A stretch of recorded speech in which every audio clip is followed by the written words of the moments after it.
Blacktop, Saturday. The Harper Avenue Files. Part 4. Her cousins. Nobody spoke after Malcolm said those 4 words. They know my name. The parking lot suddenly felt a lot smaller, a lot quieter, a lot less safe. Marcus stared at him. Tiana stared at him. I stared at him. And Malcolm looked like a man standing in the middle of a freeway, watching headlights get closer. Finally, Marcus broke the silence. Who knows your name? Malcolm swallowed. I don't know. That's not helping, Marcus said. I know. Then help. Malcolm rubbed both hands across his face. After the Riverwalk thing, somebody contacted me. Tiana's expression hardened. What? I didn't answer. When? The next day. My stomach dropped. You never mentioned this. Because I thought it was spam. And now? I asked. Malcolm looked toward the road where the SUV had disappeared. Now I don't. The next 2 weeks felt like living inside a thunderstorm. You never knew exactly when lightning was going to strike. You just knew it was coming. Marcus's apartment got broken into. Nothing valuable was taken, just his notes, his maps, his investigation board, the stuff nobody should have cared about. Jalen started noticing accounts joining his streams and asking oddly specific questions. Mr. Kareem found his store vandalized one morning. Nothing major, just enough. A message, a warning, a reminder. And every time something happened, Marcus got less funny. That scared me more than anything. Then came the lodge. We were leaving a source meeting downtown. Nothing dramatic, just a guy who had worked security at several events connected to a local nonprofit organization. The same nonprofit that kept appearing around live streamed incidents. The same nonprofit connected to a rising local figure people called the treasurer. Not because he was an actual government treasurer, because he handled money. A lot of money. Development projects, community programs, media campaigns. He was everywhere. Local news loved him, sponsors loved him, politicians loved him. And according to our source, he loved attention. Tiana was driving. I sat in the passenger seat. Marcus and Malcolm were in back. We were heading north on the lodge. The city lights slid across the windshield. For a while, nobody talked. Then Marcus leaned forward. Tiana. What? That Tahoe been behind us for a minute. My heart immediately sank. Tiana checked her mirror. Maybe coincidence? Marcus kept staring. Maybe. Then his expression changed. I turned. Another black SUV. Then another. My pulse spiked. One moved ahead, one stayed behind, one pulled alongside us, boxed in. Nobody needed to explain what was happening. Everybody knew. Malcolm looked sick. Oh, God. Stay calm, Tiana said. I'm trying. Try harder. One SUV edged closer. The vehicle rocked slightly. Marcus grabbed the seat.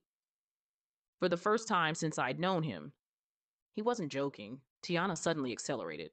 The lead SUV moved to block. Construction barrels appeared ahead. Lane shift, narrow opening. The driver expected her to brake. She didn't. At the last second, she shot through a tight opening between traffic and construction barriers. The lead SUV overcommitted. The formation broke. A delivery truck slipped between vehicles. Another SUV got trapped behind slower traffic. Suddenly, the box was gone. Tiana took the opportunity immediately. 2 exits later, they were nowhere in sight. Nobody celebrated. Nobody cheered. Nobody said a word. Finally, Marcus spoke. Quietly. Okay. Silence. Okay. Still silence. Then he looked at me. How close are we to cousin territory? I stared out the window. Closer than I'd like. For once, Marcus didn't laugh. 3 days later, Malcolm called. At 11:47 p.m., I answered immediately. Malcolm? His breathing sounded wrong, fast, uneven, terrified. Nia, what's wrong? Long silence, and then I messed up. My stomach dropped. What happened? I need to tell everybody something. Tell me now. Not over the phone. Malcolm, please. Another pause, and then, they're watching me. I sat straight up. Who? I think I told them. Everything stopped. Told who what? His voice cracked. Everything.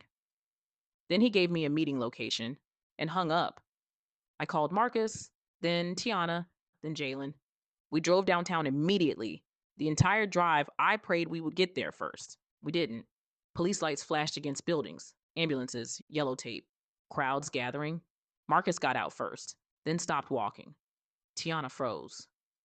I already knew before anybody said it. I knew. Malcolm never made the meeting. The next day, nobody felt much like talking. Marcus sat inside Mr. Kareem's store staring at a wall. Tiana looked exhausted. Jalen wasn't joking anymore. And me? I was angry. Not sad, not yet. Angry because Malcolm wasn't supposed to die. He was supposed to tell us what happened. He was supposed to get a second chance. Instead, he became a warning. That's when Marcus finally stood up. Enough. Everyone looked at him. Enough what? Enough waiting. He reached into his pocket and pulled out one of those ridiculous GPS trackers he'd been carrying around for weeks. The same ones we'd mocked endlessly. Please tell me this isn't about to be stupid, I said. Marcus smiled. Remember when everybody laughed at me? Nobody answered. That was answer enough. One of my trackers is moving. Silence. Then Jalen blinked. What? Marcus grinned. Turns out somebody stole more than Malcolm's memory card. My eyes widened. Marcus, remember when I dropped a tracker into Malcolm's equipment bag as a joke? Tiana stared. You did what? Detective work. That's not detective work. It is now. 2 hours later, we had an address, a warehouse, one connected to the treasurer's organization. Inside, servers, video equipment, editing stations, and enough footage to expose everything. The staged incidents, the fake fights, the manipulated live streams, the paid participants, the manufactured fear. They weren't documenting danger, they were creating it, then selling it. The treasurer had built influence by convincing people he was exposing problems, when in reality, he was causing them. The evidence was finally enough, but there was still one problem.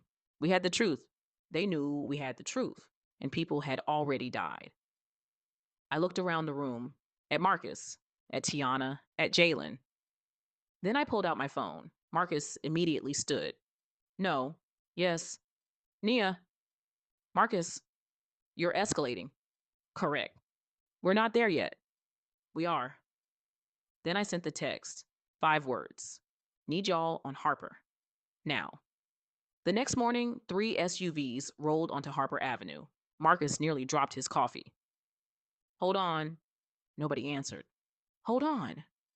Doors opened, and for the first time ever, her cousins appeared. Women stepped out, one after another. Confident, relaxed, completely unbothered. Marcus stared. These are the cousins? One of them looked at him. You Marcus? Maybe. Then yes. Tiana leaned toward me. You've got to be kidding. I smiled. Nope. Within hours, Harper Avenue felt different. Not because anybody threatened anyone. Not because anybody acted tough. Because the cousins moved through the neighborhood like people who had spent their entire lives solving problems. One coordinated witnesses, one contacted attorneys, one organized community leaders, one handled media, another handled logistics. They weren't muscle. They were a system, a family system. At one point, Marcus finally asked, So, what's the deal with y'all? One cousin shrugged. What deal? Everybody acts like y'all are some secret weapon. The cousins exchanged looks. Then one smiled. People keep making the same mistake. What's that? They think they're dealing with one cousin. Another nodded. You get one cousin. A third finished. You get all the cousins. The treasurer never recovered from the evidence dump. News stations picked up the story. Witnesses came forward. Former employees talked. Sponsors disappeared. Investigations followed. His empire collapsed faster than it had been built. Because lies are strong until truth arrives. A month later, Harper Avenue held a block party. The real Blacktop Saturday. Music filled the street. Kids ran around. People danced. Food disappeared faster than it was cooked. Marcus was telling the story of the tracker for the 50th time. Each version somehow made him sound more heroic. Tiana had officially become part of the neighborhood. Jalen argued with strangers online. Mr. Kareem shook his head at all of us. And the cousins? The cousins stood together laughing about something none of us could hear. For the first time in a long time, nobody was looking over their shoulder. I looked around at everybody, the people who stayed, the people who fought, the people who refused to abandon each other. The treasurer thought power came from controlling fear. But standing there on Harper Avenue, surrounded by family, friends, neighbors, and yes, her cousins, I finally understood something. The strongest thing in Detroit wasn't money. It wasn't influence. It wasn't reputation. It was knowing that when life got hard, you wouldn't have to face it alone. The end.